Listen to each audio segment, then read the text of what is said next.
Good morning, everyone. My name is Chris McEntee. I'm the Executive Director and CEO of AGU. AGU's Centennial Celebration is launching this week, providing our community with a platform to influence and advance scientific research and discovery.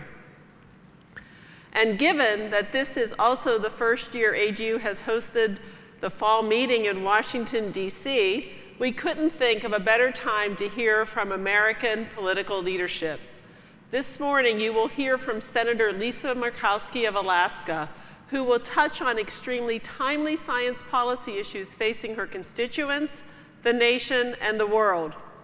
After Senator Murkowski shares her remarks, I will rejoin her on stage for a question and answer session. Science has a long history of driving discoveries, innovations, and solutions that protect public health, drive the economy, and promote national security.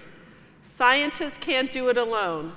We have to work collaboratively with science policy champions to ensure that policy decisions here and around the world are informed by good science, and that science agencies are able to conduct and support the groundbreaking research that benefits all Americans and communities across the globe. In short, congressional leadership is also essential for science, and we at AGU are incredibly grateful for the leadership demonstrated by Senator Murkowski. It is a pleasure to have the honor to introduce you to Alaska Senator Lisa Murkowski. As chair of the Senate Energy and Natural Resources Committee, the senator has worked on bipartisan legislation, did you hear that? Bipartisan legislation to bolster renewable energy. Most recently, Senator Murkowski led the efforts to pass the reauthorization of the National Earthquake Hazards Reduction Program.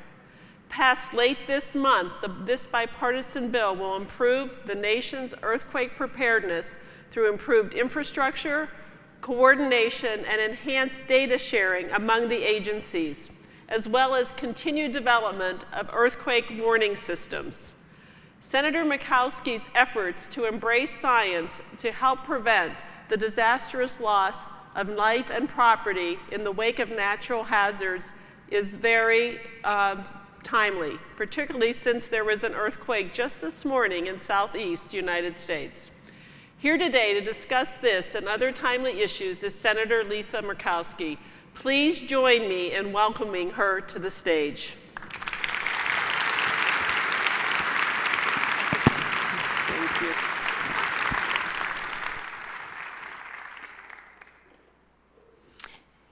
Chris, good morning. Thank you for the welcome. Thank you for the opportunity to be with you this morning. When I was told that this was a gathering of some 28,000 scientists from around the world, I have to admit I was a little intimidated because I come from a state where most of my communities are less than 28,000 people. So I'm just looking out at you and thinking, okay, I've got Ketchikan in front of me and I can handle this morning. But thank you for the opportunity to be here. I welcome you to our nation's capital. I understand that this is actually your first fall meeting here in Washington. So glad that you are with us. When you recognize a centennial celebration, especially the American Geophysical Union 100-year event.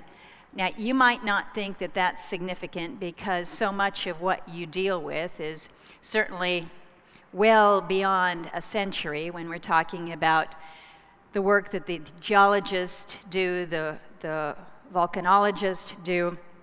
But I do think that this is a significant milestone. I'm sure that you recognize it, and that this gathering is significant in so many different ways. So I've been asked to kind of speak about the Policy Intersect and how the work that you are doing can be facilitated at the other end as we face policy considerations and initiatives that unfold. So when I think back on 2018, and those events that kind of guided some of what we saw here in Washington. Probably most notable, we had the Kilauea eruption over in Hawaii ultimately destroyed about 700 structures there on the Big Island. We have had volcanic eruptions in my state, out on the Aleutians, Mount Vinayaminov. I'm not saying that right. I think it's Vinayaminov. I'm looking for approval from those Alaskans there who know the correct pronunciation. But we've been following the many active volcanoes, and of course, as you have heard, we have had not only a significant earthquake in Alaska just about 10 days or so ago, located about 7 miles north of Anchorage, but the aftershocks that we have been feeling have been considerable, close to 4,000 aftershocks, so many of them well in excess of 4.0 on the Richter, and as was just mentioned, a little shaker this morning in southeast United States. So these are those activities, the events that, quote, get people up out of bed and that keep many of you awake at night. When we have reflected on the incidents that we have seen in Alaska in these past couple weeks, you know, we want to understand clearly from the science perspective what we have learned from this particular event. And so the opportunity to be able to sit down with our earth scientists, I have to tell you as one individual, that for me is a real blessing and an opportunity. I met just a few days after the earthquake there in Anchorage, sat down with some of our earthquake experts and scientists from the USGS, as well as the Alaska Earthquake Center. These are the ones that could really tell us about the earthquake, the outlook for the aftershocks, what we might encounter with other hazards like landslides and liquefaction, which for us in South Central Alaska is a significant concern. Our seismologists used arrays like the US array to figure out where and how deep the earthquake struck and the mechanisms that caused it.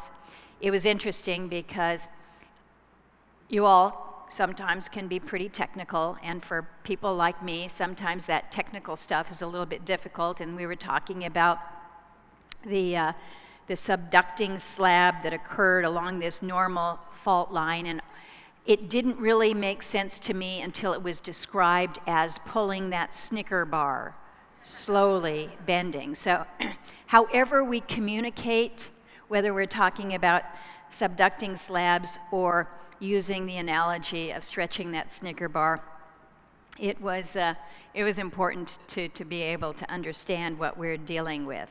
We're dealing with a fair amount of physical and structural damage in the Anchorage, the Eagle River, and the Mat-Su Valley right now. Our schools were closed for a full week in Anchorage. We got about 79,000 students within that school district. More than 85 of the schools were damaged enough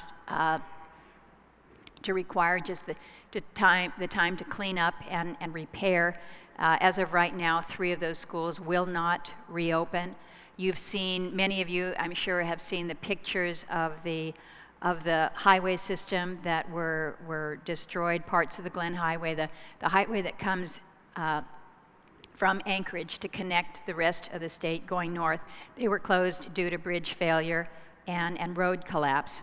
Our railroad sustained some damage. The tracks had to be shut down for a period of days as they worked to repair damage. The work on our port, our state port, our regional port, has also been complicated. And as I looked to all of this, as I flew over, as I walked the ground, as I went through the buildings, the thing that kept coming back in my mind was how lucky we were. Not lucky that we were hit by the earthquake, but because the damage could have been so much worse. We kept waiting for reports of serious injury or perhaps fatalities, but none came back. out of about 79,000 students, all in schools at the time that this quake hit. One student was injured when a middle schooler put his hand up to block a ceiling tile that was coming down, and it kind of fractured his wrist. One student. And keep in mind what was happening during the extent of this earthquake.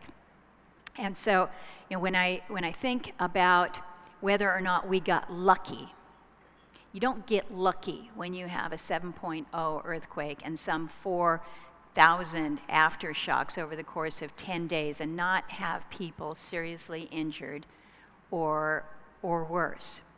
It comes because you've got a level of preparedness. And I think we learned so much in Alaska from the 1964 earthquake.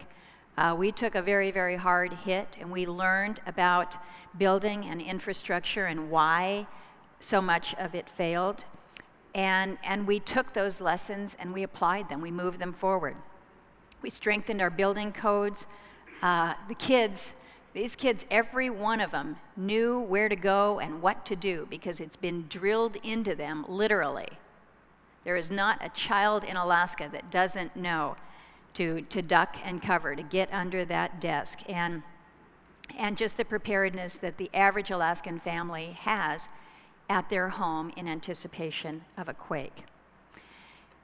At another level, our earthquake, just like the eruption in Hawaii and so many other natural disasters, I think was a good reminder of why it is so critical for us in Congress to be working on natural hazards legislation.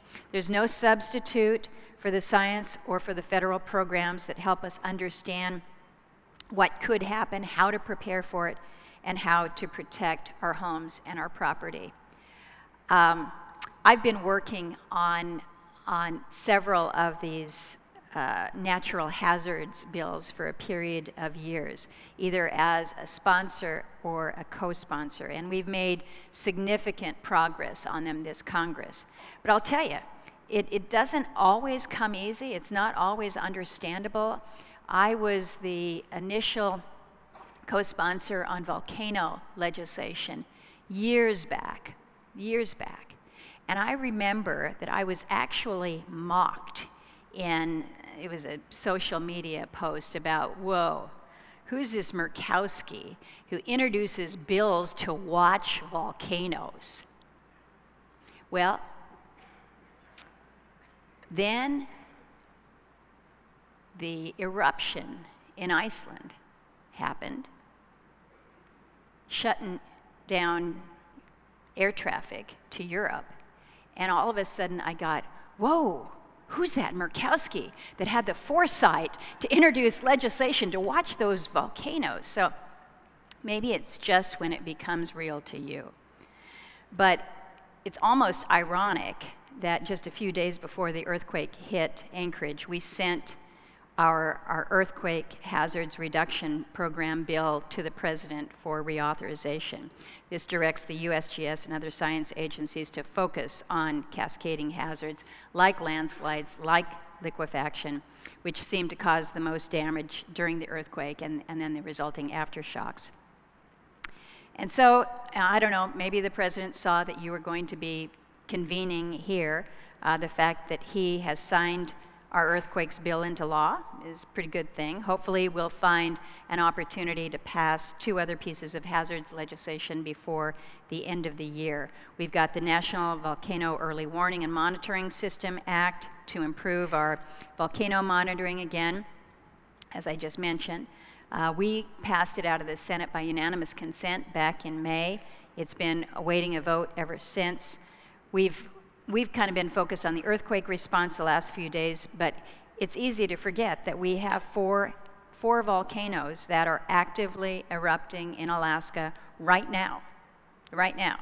So if you think about aviation and threats there, these are real, these are daily for us.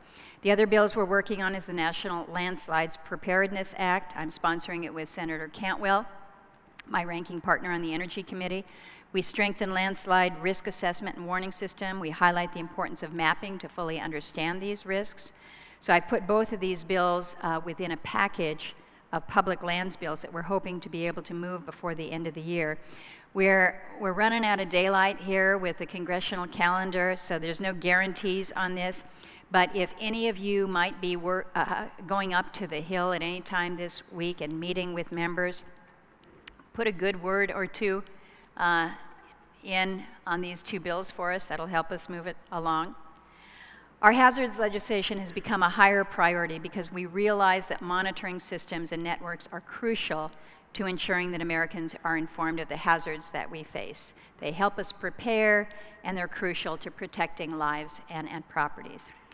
Before I wrap, there's so many things that I really want to be able to share with you, and I know we're going to have an opportunity for a little bit of an exchange here when I conclude, but there's just so much when we think about the different hazards. One that might not necessarily be on a lot of folks' plate is mineral security. This is a threat that I think often goes unrecognized. It isn't accompanied by a volcanic eruption or seismic waves, but it is very real. It's very real as we now import 50% of our nation's minerals, including 100% of 21 of them. So this isn't good for our economy, it's not good for our security, our international competitiveness. So we're trying to take some reasonable steps here through both legislation and administrative action to address this. And then, of course, another challenge, the challenge that we are facing, a different type of hazard, is climate change. And you all know, you don't need me to say it, but I will say it, Alaska is at the front lines. We know that the Arctic is warming much, much faster, 2.6 times faster on Alaska's North Slope, faster than the rest of the country. The state of Alaska as a whole is over 2 times faster in terms of its rate of warming as opposed to the rest of the country. And the changes that we are seeing, whether it's the changes to the sea ice, changes in animal and fish migration patterns, changes in insect and disease patterns, changes in our permafrost, which we see thawing. Too many changes to list here, but it is real, it is happening, it is now, and almost none of these changes are for the better for us. I was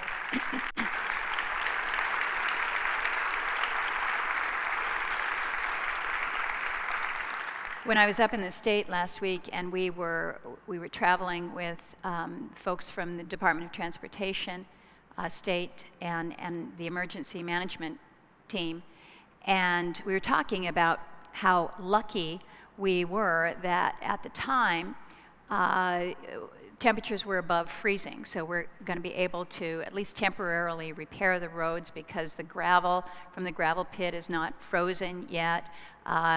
The asphalt was able to set, so we're thinking we're lucky.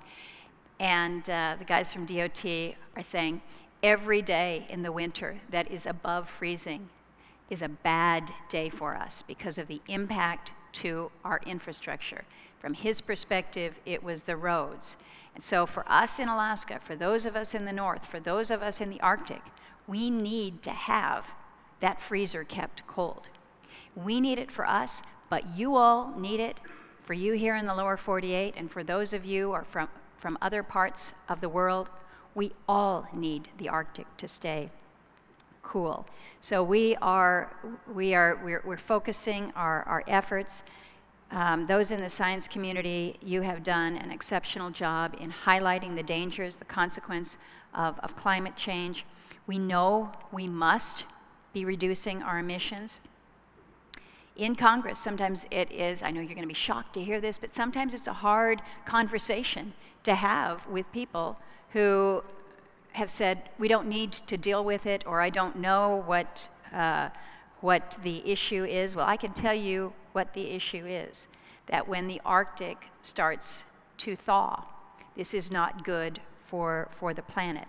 And so what we're doing from a policy perspective to move this dialogue, to improve the conversation, to find the common ground, to take the reasonable steps, to promote innovation, development of cleaner technologies, these are these are where we need to be putting the pressure here. Some of you perhaps attended the first ever National Lab Day that we held in Alaska this past May.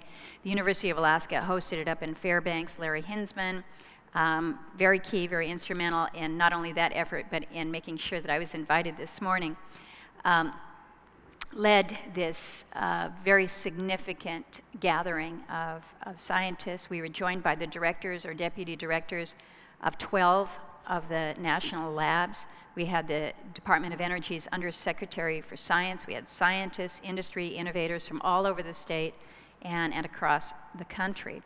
And we focused largely on Arctic energy and climate change. And as a result of it, we now have Alaskan communities, federal researchers, and national experts working together, collaborating on new research ideas to find and demonstrate solutions to not only Alaska's unique energy and environmental challenges, but really more focused on the Arctic at a broader level. And I think that is an important step. We have to strengthen the partnerships between the federal government and our universities. We need to get the scientists on the ground, meeting with the local communities so that they can see all of this firsthand. It was great for me to be able to meet with a small group of Alaskans just yesterday and to see what is going on between the scientists and the teachers, those who are in the classrooms. And this particular project was focused on understanding the permafrost. So rather than just reading materials, the opportunity for a teacher to get out in the field for several weeks to see for himself or herself exactly what is going on with the science, and then taking that back to the classroom to excite the children there, to allow them to better understand what really is happening. These are the types of collaborations and partnerships that I think are so important. So as you meet today and across the week, know that you've got an advocate in me for the geosciences in Congress. Willing partner. I welcome your ideas, your input to address everything from natural hazards to mineral security to climate change, and to another issue that I will bring up as I close. But there are many of you that are wearing the green buttons.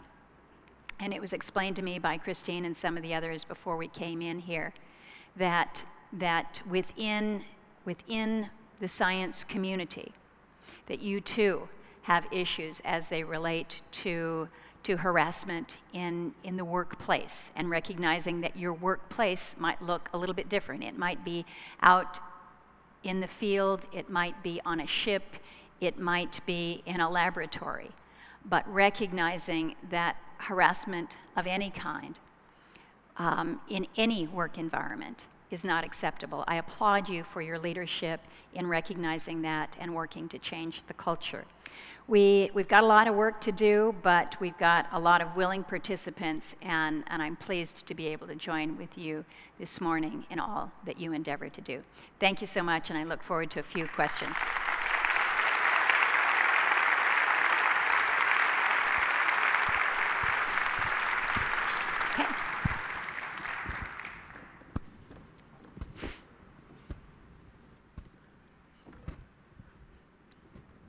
Well, thank you, Senator Murkowski, and for all you do for science. You can see by the applause, but I think you've helped us by the analogy of a Snicker bar. Thank you. Because one of the things we struggle with or are challenged by is how we actually can communicate science most effectively. And you talked about hazards and disasters and climate change. What have you found when you're explaining to your colleagues on Capitol Hill on both sides of the aisle is the most helpful way to explain the issues of the Arctic that you are so concerned about, and we share that concern deeply with you?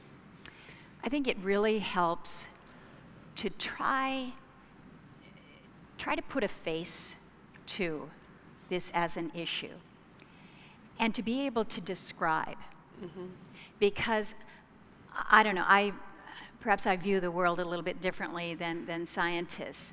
But when I look at the charts and the graphs and the statistics, it's like, okay, I understand that, but do I relate to that? How do I relate to that? And so when I share the story of what it means to a community to fear the fall, because the fall brings fall storms, and now with more open water between the ice and the land, those fall storms that have always been there, but the fall storms now are different because the waves can build up, further eroding that shoreline and not only threatening homes and infrastructure, but threatening a part of their culture. We're seeing archaeological finds that are being unearthed by Mother Nature that we're scrambling to preserve. We're learning so much from that. But when you think about a village and a community that is undergoing this almost daily impact, and it's not just on how they live, it's what's happening from a food security perspective. So talking about what is happening with browse that is changing and moving north so that you perhaps might not have the animals that you traditionally harvested. What happens to walrus hunters when the ice shelf is further away, and instead of taking a 17-foot skiff 10 miles offshore, they now have to go 25 miles offshore, and the threats, the hazards that come to them as a human being. So I try to personalize it. I try to put a face to what we're seeing, in addition to the graphs, the charts. And it's not just the stories of the North, because I don't think people in Iowa necessarily can relate to the walrus hunter. But what they can relate to is that as a farmer, they're seeing changes too. And how are they adapting to those changes? And what are they doing? And it might not be as extreme, but I think we have to be able to relate what we're seeing so that people make that personal connect. Thank you. A final question, because we want to get you back up there working on bipartisan legislation, and hopefully we can get these bills passed before December 21st. You know, you've stressed a lot in your remarks about how you've been able to work in a bipartisan fashion to pass significant legislation that's grounded in science, and particularly earth and space science, those that are in the audience today. As we reconvene with the next Congress and they reconvene, how could we better and more effectively work on both sides of the aisle in Congress to work with champions such as yourself to advance such critical legislation to accelerate policy that will help lessen the impact on the Arctic, more effectively get us prepared for hazards and disasters and landslides and everything else that you mentioned in your remarks? Well, bipartisanship. You think about what we're talking about with volcanoes and fires and earthquakes. There is no partisan line. Last I checked, Republicans and Democrats and Greens and Libertarians all got shook up in the Anchorage quake. In California, when those fires hit, they moved through wealthy areas and not so wealthy areas. They moved through Republican homes and Democrat homes. There should be no partisanship when it comes to so many of the issues that we deal with. And it's probably easier said than done, but all it takes is that willingness to sit down and say, we've got some things that we need to be working on. Let's figure out that 80% in the middle. Because when you think about an issue, whether it is it's what we'll be voting on later this afternoon with the situation in Yemen, or whether it is hazard legislation like our earthquake bill. There's going to be a percent on one side that that 10% over here, you and I are just never going to get to, and that 10% over on the other side of the aisle, we're just never going to get to. But what's that 80% in the middle? It seems that we focus so readily on the areas that we will never compromise on. And we spin it up, and the press spins it up, and it's like, oh, never the twain shall meet. Well, we won't if we're going to just focus on those two ends. But what is it that we can be working on together? And Senator Cantwell and I have been working in the Energy Committee now for several years together as the chairman and the ranking member. We're from states that are relatively close. We have a lot of commonality on many of our issues. But we come politically from different perspectives, and there are some things that she supports that I've told her, Maria, I can just never get there. And she has said the same with me. And we respect those lanes, if you will, and we've said, okay, rather than focus on these areas where you can't get there and I can't get there, what can we agree on? And as a committee, we've done some good work. We've moved about 160 different bills through this Congress, and they are bills that matter to individuals, to families, to communities, to regions, and we're making a difference because we made a commitment that we wanted to try to get something done rather than to delay or obstruct or to just simply not be productive. So I think it takes an attitude that says we're here to serve, and service means working together for the betterment of the whole, and recognizing that that's the expectation. I think in a divided Congress, we should have more opportunity. Now, I've been told that sometimes I've got too much of a Pollyanna view, but you know what? If I didn't have that level of optimism, I don't think I'd want to get up as early in the morning and do what I want, what needs to be done. So I'm going to continue that attitude and do it with enthusiasm. I'm looking forward to a new Congress and the everyday challenges and surprises that come. I appreciate that, though. I think you wouldn't have been able to get up a long time ago when you were trying to get attention about volcanoes if you didn't have that optimistic attitude. But and see where we are. See where Everybody we are. now knows. They respect the volcanologists. So please know that on behalf of the worldwide community of Earth and space scientists, we want to continue to work with you so that you can have the best science as you're moving forward on all these pieces of legislation. And please join me in thanking Senator Murkowski, who's been a champion on both sides of the aisle, even though she comes from one side, for science. And thank you so much for being here. Thank you, Christine. Thank you.